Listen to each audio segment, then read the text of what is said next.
The evening started calmly, the kind of calm that makes a person believe nothing strange could possibly happen. The man and his wife had been looking forward to the small community event for weeks. It wasn't anything fancy, just a gathering at the neighborhood clubhouse with snacks, music, and a chance to talk with neighbors they usually only waved at from the sidewalk. His wife had even reminded him twice that morning not to forget the registration confirmation, just in case they needed it. When they arrived, the sun was beginning to set behind the houses, painting the sky in soft orange colors. The clubhouse door was open, and people were already chatting inside. They stepped in, smiled at familiar faces, and headed toward a table where drinks were set up. Everything felt warm and welcoming, but the moment his wife bent down to place her purse on a chair, he noticed a woman across the room staring at them, the way a teacher might stare at students who had walked in late. Her eyebrows were tight, her lips pressed together, and her arms were folded as if she had been waiting for something to complain about. He didn't know her personally, but he recognized her from different neighborhood meetings. She was the type of neighbor who always found something wrong. If a car was parked a little crooked, she complained. If someone left their trash can out an hour too long, she complained. People avoided getting into conversations with her because they knew it wouldn't end well. She started walking toward them. The man felt a little knot form in his stomach. His wife, unaware, pulled out a small snack plate and smiled as she looked around the room. Then the woman reached them. "Excuse me?" she said sharply, pointing at the wife. "You can't be here." The man blinked, unsure if he heard her correctly. His wife turned around, confused but still polite. "Is something wrong?" she asked. "Yes," the woman said, louder now. "This area is only for people who are registered. You're not on the list. You need to leave." A couple of people nearby turned their heads. The room grew quieter, though the music still played softly in the background. The wife frowned slightly, but kept her voice calm. "I am registered. We both are. We signed up 2 weeks ago." The woman shook her head, as if she already knew the answer and wasn't going to listen to anything else. "No, I checked the list earlier. Your name is not on it. So please step out. We don't want any confusion here." Her tone wasn't just firm. It was dismissive, as if she were talking to someone who had snuck into a private event. The man felt irritation warming his chest. But he stayed quiet because he didn't want to escalate anything. "Maybe there was a mix-up," the wife said gently while reaching into her bag. "I can show you my confirmation email." The woman snorted. "No need. I already told you you're not registered. You people always try to get into things without following rules." The man's jaw tightened. He didn't like the sound of that. It felt like she wasn't just accusing his wife of something small. She was trying to make her look like a problem. And she was doing it loudly enough for half the room to hear. "Please lower your voice," he said softly. "There's no reason to make a scene. We have the confirmation right here." The woman stepped even closer, ignoring him completely. "I'm not making a scene. I'm enforcing rules. If you can't follow them, then maybe this isn't the right community for you." More eyes turned toward them. A few neighbors exchanged looks. The man could tell some of them recognized what was happening, but they stayed silent for the moment. His wife finally found the email on her phone and held it up. "Here," she said. "You can see the date, the time, everything." The woman glanced at the screen, but refused to actually read anything. "That doesn't mean anything. Anyone can make something like that. It's not official unless your name is on the list." The wife took a slow breath. She wasn't the type to argue with people, especially not in public. But she also wasn't going to walk out of an event she had signed up for just because someone decided to be. It's unreasonable. "Why don't we talk to the event coordinator?" she suggested. "They can check and confirm it for you." The woman's eyes widened as if she had been personally insulted. "Are you suggesting I don't know what I'm talking about?" she snapped. "I'm suggesting we solve this calmly," the wife replied, her voice still gentle. The woman turned around dramatically, raising her voice louder. "Fine, let's get the coordinator. I'm sure they'll agree with me." She waved her hand at someone across the room. "Can you come here? We have an issue." A young man wearing a staff name badge walked over, looking slightly surprised. He glanced at the couple, then at the woman, sensing the tension immediately. "What seems to be the problem?" he asked. The woman leaned in as though sharing an important secret. They're not registered. She needs to leave. She doesn't belong in this area. The coordinator looked at her, then at the wife, then back again. Did you check the registration list just now? He asked politely. Yes, I checked earlier, she said confidently. I know who's allowed here, the coordinator asked the wife. Do you have your confirmation email? Yes, she answered, already holding the phone out. He took a proper look this time, scrolling slightly to see the details.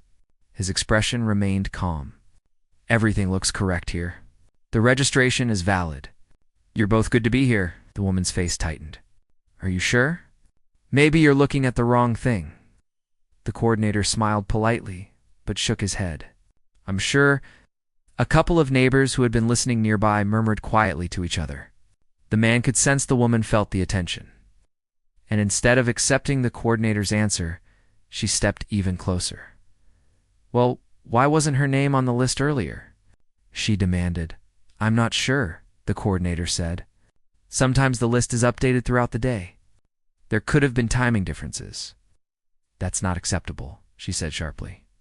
If I checked the list and the name wasn't there, then something is wrong. And if something is wrong, she shouldn't be allowed to stay until it's sorted out. The man felt disbelief roll through him. He had seen unreasonable behavior before, but this was on another level. His wife was doing everything right, calm, patient, respectful, and still being pushed. You've seen the confirmation? He said gently to the coordinator. Is there anything else we need to do? Not at all, the coordinator replied. You're all set. You can enjoy the event. But the woman wasn't done. I don't agree with this. I think you're making a mistake, and I think they're causing a disturbance. A couple nearby frowned openly at that remark. One of them finally spoke up. It seems like they're being pretty calm, he said. You're the only one raising your voice. The woman spun toward him. Excuse me? I'm protecting the event. Someone has to make sure rules are followed. The man couldn't help noticing several people in the room now watching closely. Some were recording with their phones discreetly. Others shook their heads softly. His wife remained steady, but he could tell this whole situation was embarrassing for her. She didn't like attention, especially not the uncomfortable kind. Let's just stay calm, she said again, her voice soft. We're just here to enjoy the evening, like everyone else. But the woman crossed her arms, clearly refusing to let it go. If you really belong here, then why don't we check the list again? I'm sure your name won't be there, the coordinator sighed. I can double-check if it makes you feel better, but I already confirmed everything. Do it, she insisted. He nodded and walked toward the check-in table. The couple followed slowly behind. The woman stayed close to, practically breathing down their necks. The man wondered what was driving her so fiercely. Was it pride? Control? Habit? Or did she just enjoy making trouble for others? They reached the check-in table, and the coordinator pulled out a small tablet. He scrolled for a moment, then smiled politely. Here it is, he said. Both names are on the list. Let me see, the woman demanded, leaning closer. He turned the screen slightly to show her. She stared at it, her face stiff. After a long moment, she said, Well, I don't trust that list. It must have been changed just now. The man felt a wave of disbelief. His wife let out a slow breath. Ma'am, the coordinator said softly. Choosing his words carefully, there's no issue here. They're registered guests. They're welcome to stay. But she shook her head hard, her voice rising again. No, this is wrong. I'm telling you, she shouldn't be here. I'm not comfortable with it. And if you don't do something, I'm going to handle it myself. The man's heart beat a little faster. His wife placed her hand on his arm, a silent way of reminding him to stay calm. We're not doing anything wrong, she told the coordinator. I know, he said kindly. Let me try to calm things down. By now, more people were watching than not. The woman seemed to feed off the attention, as if it justified her behavior. She pointed at the wife again. I'm giving you one more chance. Leave this area before things get more complicated. The room fell silent for a full moment. Even the music seemed quieter. The man realized something then. This wasn't about a registration list. This was about control. The woman wanted power, and she thought she found an easy target. But his wife wasn't an easy target, and the truth was going to come out whether the woman liked it or not.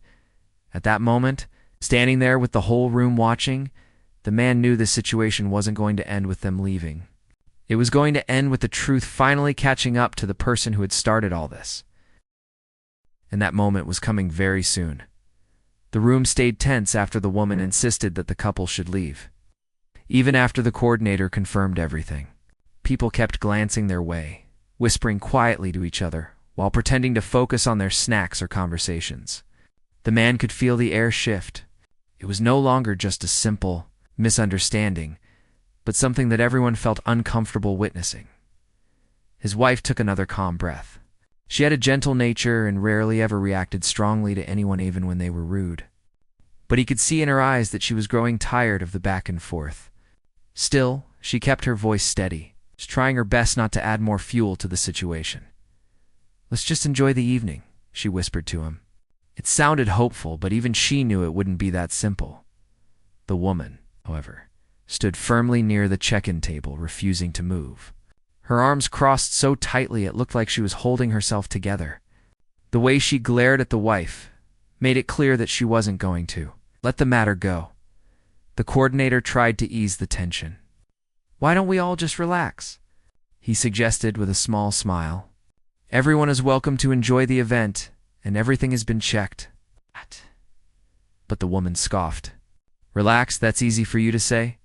You're not the one dealing with people showing up without permission." A couple of neighbors nearby exchanged weary looks. One whispered to her friend, "She's at it again." Another shook his head as if he'd seen this kind of scene from her before. The man wasn't surprised. Even though he didn't know her personally, he'd heard bits and pieces over the months how she would complain about who used the pool, who didn't mow their lawn perfectly, who parked slightly outside the painted line. She acted like she was the unofficial rule enforcer of the entire neighborhood. But this time, she wasn't arguing with someone who had broken a rule. She was arguing with someone who had done absolutely nothing wrong. The wife softly said, "Ma'am, we're not here to cause any trouble. We're just here like everyone else. We registered and followed every step." The woman raised her chin. "I don't believe that. Something isn't right, and I trust my own eyes more than a list someone can change at any time." Her voice was loud enough that more people turned to watch. Some of them even backed up a little, giving the group space, as if something dramatic was about to unfold. The wife's expression remained calm, but her shoulders dropped just slightly. She wasn't defeated, just tired.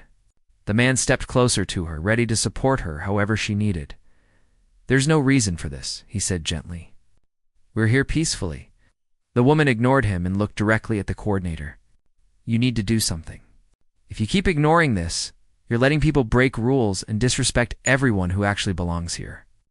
The coordinator tried to remain kind, but the strain was clear in his voice now. "Ma'am, they do belong here. Everything is confirmed. There's no rule being broken." People started whispering louder now, and some didn't bother hiding their reactions anymore. A woman standing beside the snack table shook her head and muttered, "This is ridiculous," men near the back said under his breath. "She's picking another fight." Few others nodded. The wife noticed too. But she wasn't the type to want attention, even positive attention. The more people who looked their way, the more she felt uneasy.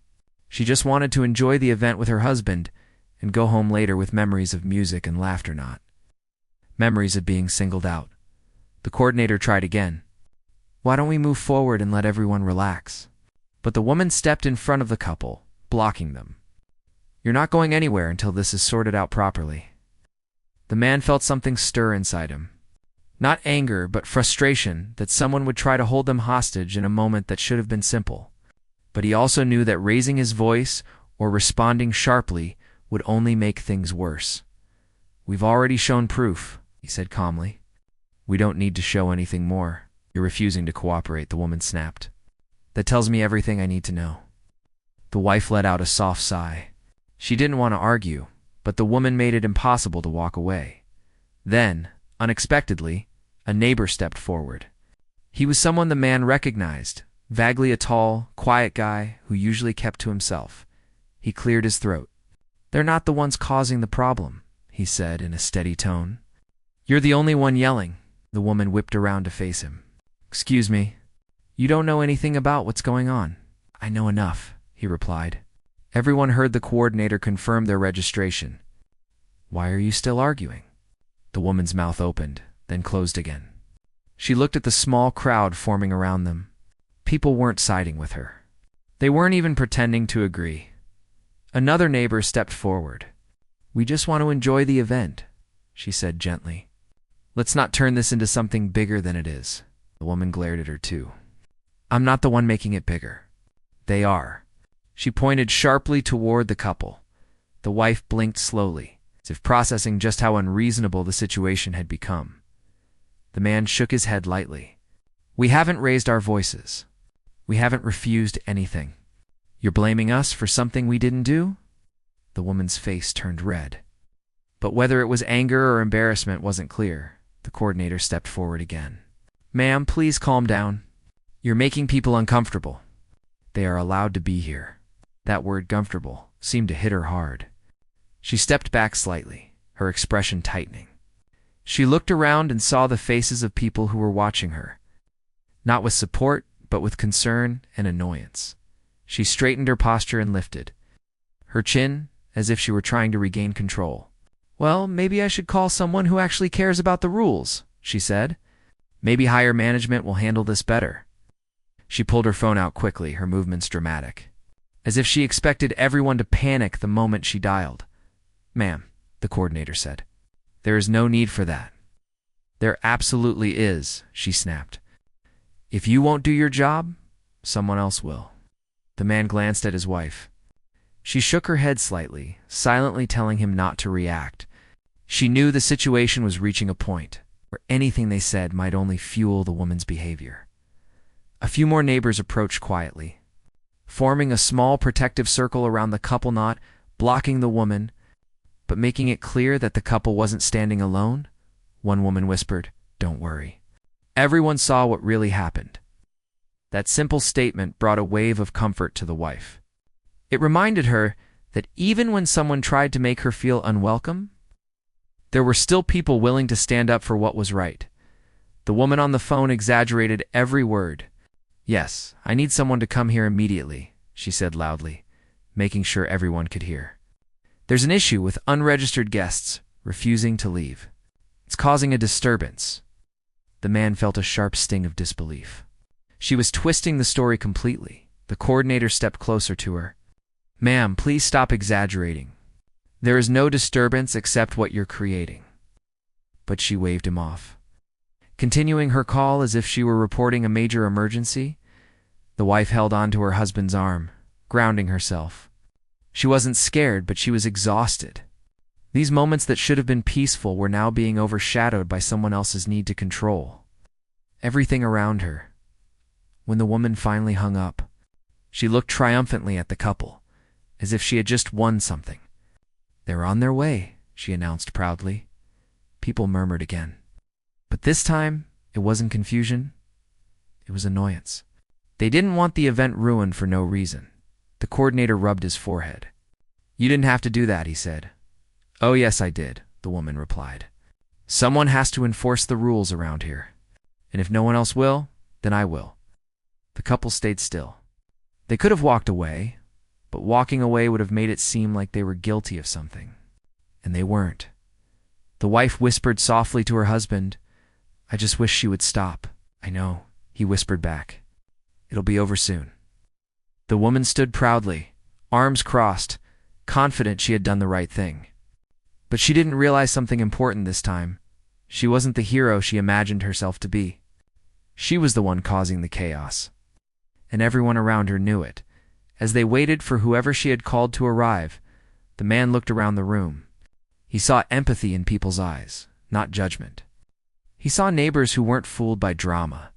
And he saw the slow shift in the situation, how, the more the woman spoke, the more she exposed how unreasonable she truly was, and he knew then that the truth had a way of showing itself, sometimes louder than any shout or accusation. This situation wasn't over yet, but something had changed. The room no longer saw the couple as the problem. They saw the woman clearly, and soon. Someone else would see it too. The room felt heavier after the woman made her call, as if an invisible weight had settled over everyone. The couple stood quietly, side by side, trying not to let the stress sink too deep. The man could feel his wife's hand resting lightly against his arm, a small gesture that reminded him to stay grounded. He knew she wasn't afraid. She was simply tired of being unfairly targeted. Anyone would be. The coordinator looked restless too. He kept glancing at the door, clearly worried about how the situation had grown far beyond a simple misunderstanding. It wasn't just a registration check anymore. It had become something that tested everyone's patience. The woman stood nearby, clutching her phone with a sense of victory, as if she had finally proven something important. Her posture was stiff, her chin lifted high, and her eyes kept darting around the room, checking who was watching. She seemed to enjoy the attention, even if most of it wasn't the kind she wanted. The neighbors, who at first only observed quietly, were now whispering more openly. Some were annoyed, some were confused, and some simply looked disappointed. But none of them seemed to believe the woman's version of events. The wife spoke softly, barely above a whisper. "I hope this doesn't ruin the whole evening." The man squeezed her hand gently. "We'll be okay. People know the truth." She nodded, although her eyes drifted toward the door the woman kept glancing at. They both wondered who would walk in. Would it be someone who would understand the situation right away? Or someone who would take the woman's exaggerated story at face value? A few minutes passed, though it felt longer. The music was still playing in the background, but nobody seemed to be paying attention to it. Conversations around the room had become scattered, hesitant, and filled with glances toward the couple and the woman. Finally, the door opened, and someone in a simple uniform stepped inside. It wasn't the police or any law enforcement, just a member of the building's security team. His steps were calm, steady, completely unbothered by the tension in the room. The woman straightened rapidly, as if she had been waiting for her moment. She walked up to the security officer before he even reached the center of the room. "Thank goodness you're here," she said loudly, making sure people heard her. "We have a situation. These two are unregistered guests and they're refusing to leave. They're causing a disturbance." The officer listened, not reacting to her dramatic tone. He didn't rush. Instead, he looked toward the couple and the coordinator. Giving them a respectful nod, the coordinator stepped forward quickly. "There's actually no disturbance," he said calmly. "Everything has been checked. Their registration is valid." The woman shook her head furiously. "No, it's not. I checked the list myself earlier and their names weren't there. Something is wrong, and I'm telling you, they shouldn't be here." The officer looked at the coordinator. "Is that true? Did you verify?" "Yes," the coordinator said. "I checked twice. Everything is correct." The officer nodded and turned to the couple. "Do you mind showing me your confirmation? Just so I can close this out properly." The wife handed her phone calmly. The officer studied the details, scrolling enough to check dates and times. Then he nodded again. "Everything seems fine," he said in a steady tone. The woman's mouth dropped open. "What? No? You need to check the list. Don't just look at the email." The officer turned to her, still polite. "I'll check the list too." They walked to the check-in table, where the tablet sat waiting. The coordinator handed it over. The officer scrolled down slowly, taking his time to make sure nothing was overlooked. "There they are," he said finally. "Both names are here. They're registered attendees." The woman took a step back, as if she had been physically pushed. Her expression tightened, frustration twisting into disbelief. "That's not possible," she said. "I checked earlier. Their names weren't there." "It's possible the list updated," the coordinator reminded her gently. "We've been having late additions." "No," she insisted. "I know what I saw. Someone must have changed it. This is not right. You can't just let them stay because of some mistake." The officer looked at her with a calmness that only made her more frustrated. "Ma'am, there's no mistake. They're allowed to be here. There's no issue." The woman clenched her fists. "But I'm telling you something isn't right. I'm not comfortable with them being here." The room grew even quieter. That sentence seemed not comfortable with them being here landed badly. People exchanged looks, filled with discomfort. It was no longer about rules or lists. It was personal, and everyone could sense it. The wife finally spoke up, still calm but firm. "We haven't done anything to make you uncomfortable. We arrived, signed in, and stayed in our area. You're the one who approached us." The officer nodded slightly, showing he agreed. The woman ignored the wife completely and turned to the officer again. "You're not listening. You need to escort them out. If they won't leave willingly, then you have to make them leave." Her words hit the room like a sharp, cold breeze. The couple stared at her in disbelief. The officer frowned slightly. Not harshly, just enough to show that her suggestion was extreme. "Ma'am," he said patiently, "they haven't broken any rules. I cannot ask them to leave. It wouldn't be right." The woman let out a sharp laugh. "You're all against me now? Is that it?" "I'm the only one here trying to protect this community," a voice from the back of the room spoke up. "Protect it from what?" She spun around, scanning the crowd. "From people who don't follow the rules? From people who think they can just walk in without permission?" Another neighbor stepped forward slowly. "They showed their proof. You're the one who doesn't want to accept it." She turned on him, almost shaking with frustration. "And you're just going to let them stay? You're fine with that?" "Yes," he replied simply. "We're all fine with it." A hum of agreement rose from the room. People nodded, whispered, and stepped closer. The couple felt a small wave of relief as they realized they weren't alone anymore. The pressure on them eased slightly as the focus shifted. The woman's eyes widened. "You're all turning on me?" Another voice replied, "No one's turning on you. We're just tired of these constant arguments. This isn't the first time you've made a scene like this." The woman stiffened. "That's not fair." But the neighbors weren't being cruel. They were simply honest. And their words were gentle, but they held truth. Truth that had been building up for a long time. The officer stepped forward again. "Ma'am, I understand that you want things to be correct, but right now there is no issue. You need to let this go and allow everyone to enjoy the event."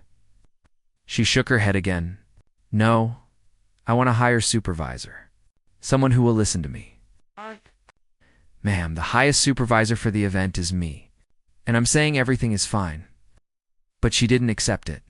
"This is unacceptable," she muttered loudly. "You're all ignoring facts. You're all choosing them over your own community member." The man took a small breath, trying to remain patient. "It's not a choice between you or us. It's simply about the truth," the wife added softly. "We've done nothing wrong."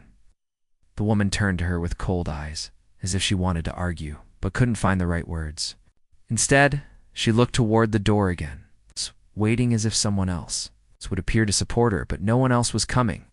The officer put the tablet back on the table. His voice remained calm, but carried more authority now. "Ma'am, I've confirmed everything. The couple is allowed to stay. They're not causing any disturbance. I'm going to ask you to please let this go." Her face twitched with anger. "No, I won't let it go." But the room had shifted against her. The energy had changed. This wasn't her victory. This wasn't her moment of control. Slowly, the truth became clearer to everyone even to her, though she didn't want to admit it. This wasn't about rules or lists. This was about a habit she had, the habit of trying to control everything and everyone around her. A habit that was now being seen clearly by every person in the room. The neighbors continued to stand nearby, silent but supportive. Their presence alone made the couple feel safer. More grounded, the woman, however, seemed smaller than before, not physically, but in the way her confidence shrank.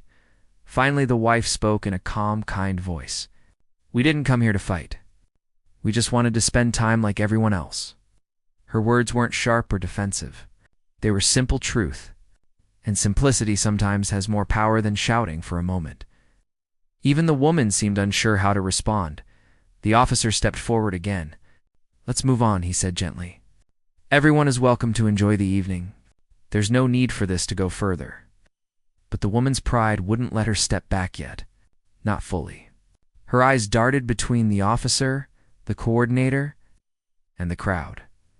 She stood there silently, struggling to accept the truth that she wasn't right this time, that she wasn't the hero she imagined herself to be. In that painful moment of realization, the moment where she stood alone against a room full of truth, was just the beginning of the shift that would soon turn the entire situation upside down, because the truth wasn't only out, it was growing more visible with every breath she took, and soon the consequences she never expected would come knocking, not for the couple, but for her.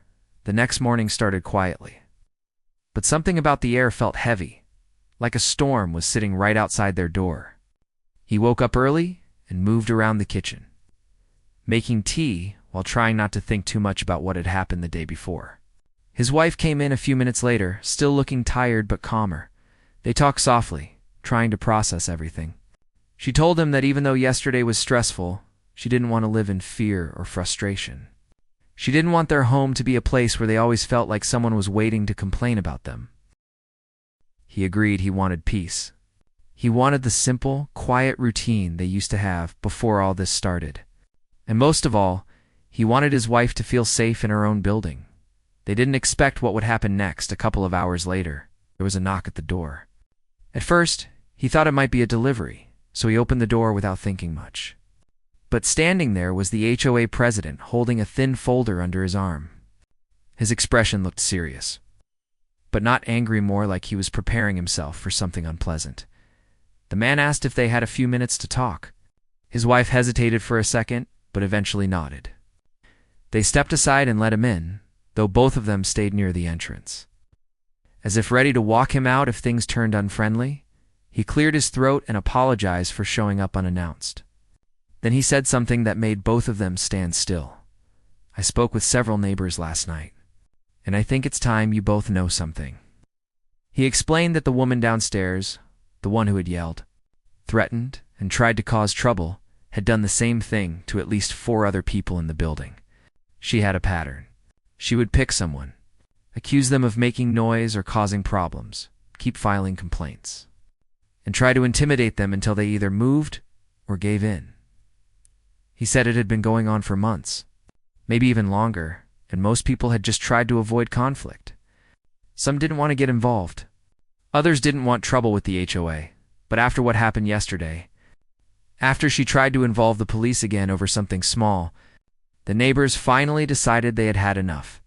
He admitted that even though the HOA had tried to keep things balanced, it was becoming clear that she was the one causing most of the issues, not the other residents. He paused for a moment and looked uncertain, like he was choosing his next words carefully. Then he said the HOA would be holding an immediate meeting that afternoon. They wanted to hear everyone's experiences.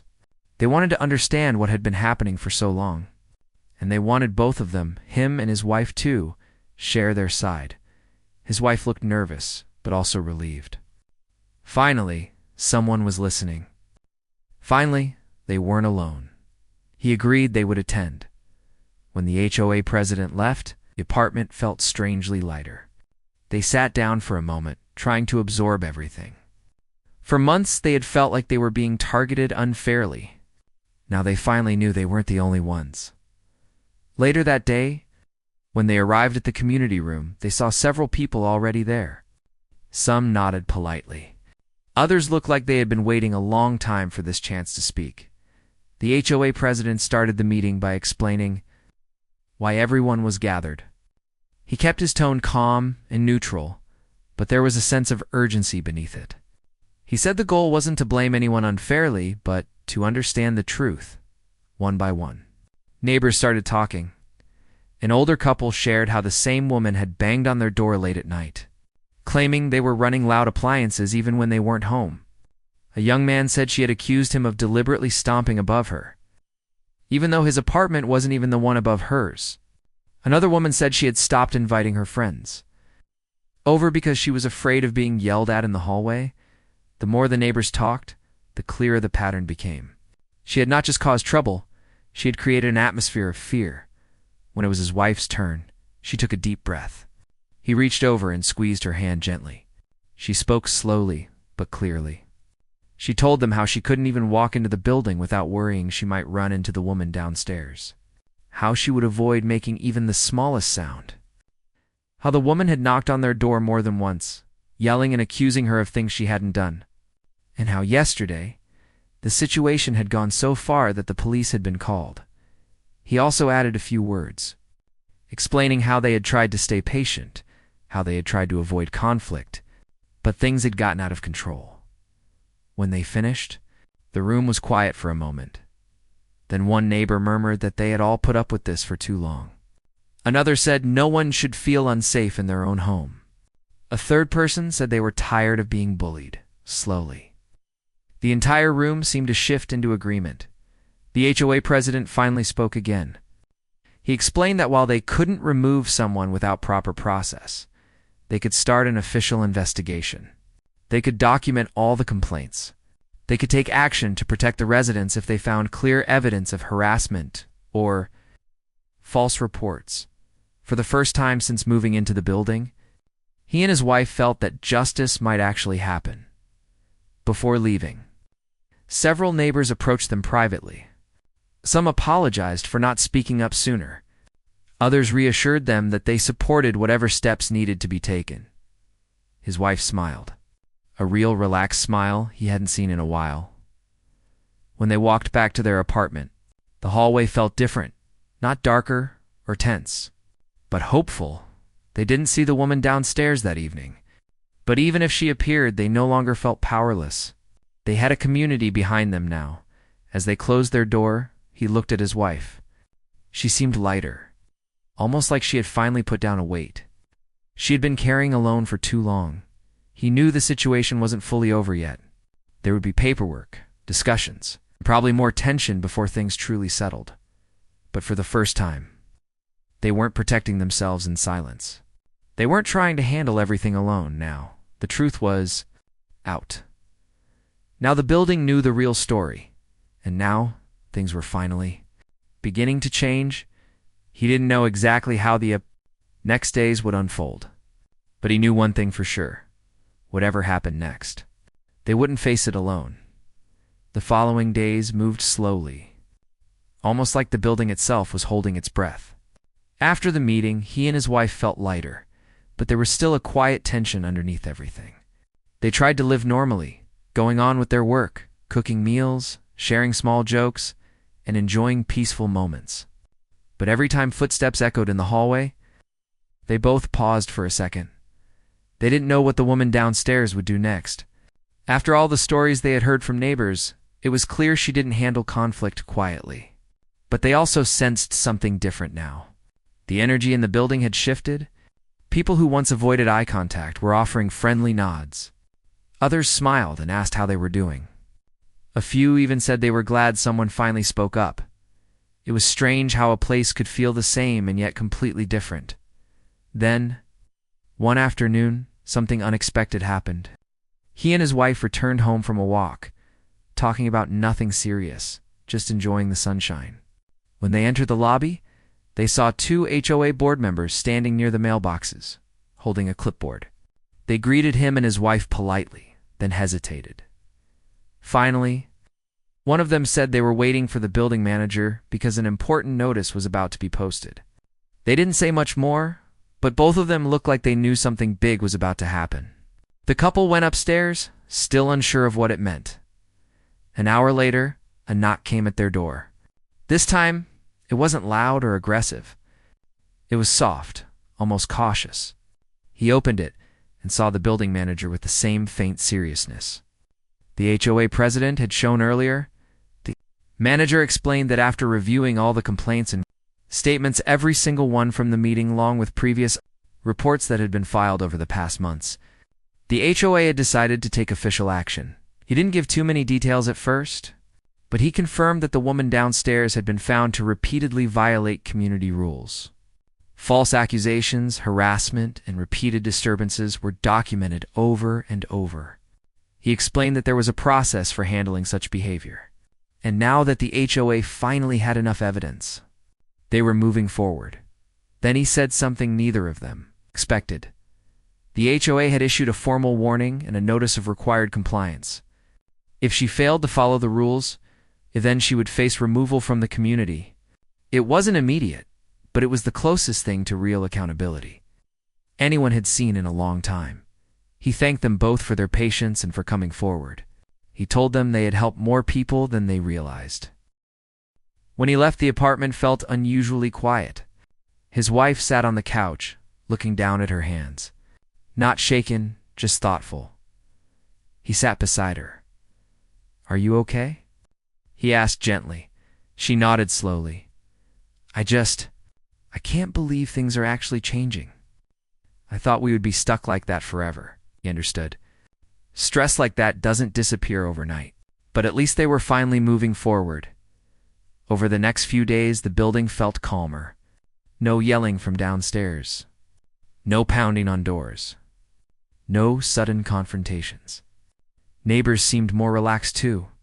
People who had avoided the hallways started using them freely again. The entire building felt like it was stretching after being cramped for too long. One morning, he went downstairs to pick up a package. As he returned to the elevator, he ran into two neighbors who had been quiet during the meeting. They smiled and thanked him again for speaking up. One of them even admitted they had been scared to talk before. It surprised him how many people had been suffering silently later that week. A notice appeared on the community board. It stated that all residents were expected to follow the community rules, treat neighbors with respect, and avoid harassment or false complaints.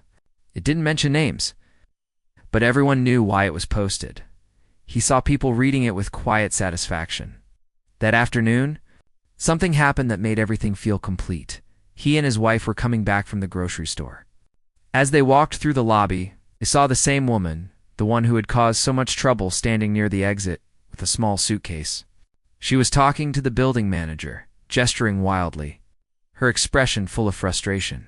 But this time, something was different. The manager wasn't backing down. He was calm, patient, and firm. He pointed to a piece of paper in his hand, speaking in an even tone. Whatever he said made the woman stop talking for a moment. She looked around the lobby, saw a few neighbors watching from a distance, and suddenly fell quiet. Her reaction wasn't loud or dramatic. Instead, it looked like the moment she realized that she couldn't scare anyone anymore. She grabbed her suitcase and walked out the door. No shouting, no threats, no blaming anyone, just a silent exit. The manager followed her outside, probably to go over more details, but the lobby remained still. Nobody cheered, nobody whispered loudly, but there was a shared feeling between everyone, a quiet relief. His wife touched his arm gently. "Did that just happen?" she asked. He nodded slowly. They didn't celebrate. They didn't say anything dramatic. They just stood there in the calm that followed when they finally went upstairs. His wife let out a long breath she'd been holding for months. It was over. The building became peaceful in the days that followed. No more sudden knocks. No more unfair accusations. No more walking on eggshells. Neighbors started chatting again in the hallways, planning small gatherings.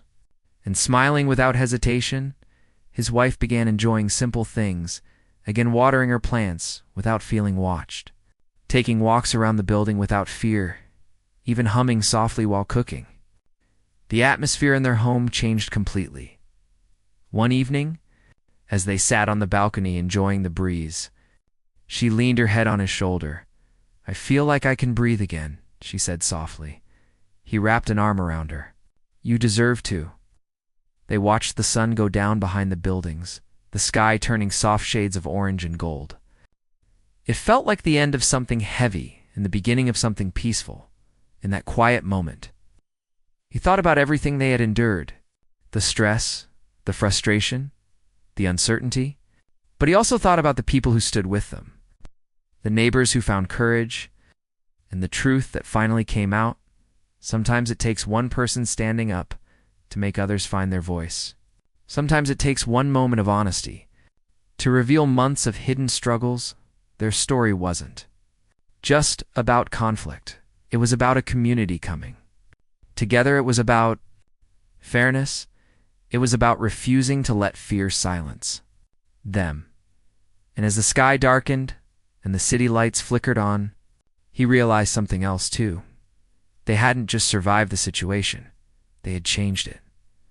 And now, at last, they could finally call the building their home again.